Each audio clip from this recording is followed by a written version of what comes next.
Hello guys, welcome back to my channel. So if you are facing this issue error encounter one of the update services not running properly on Microsoft Store, so in this video I will show you how you can fix this issue.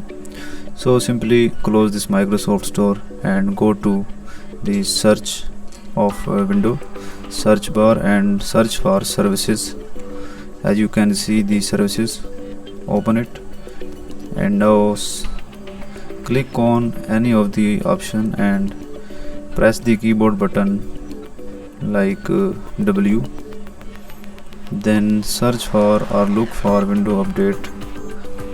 As you can see the window update which is disabled.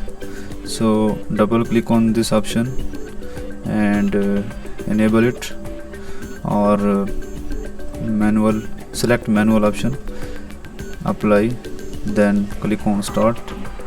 As you can see the service is now started.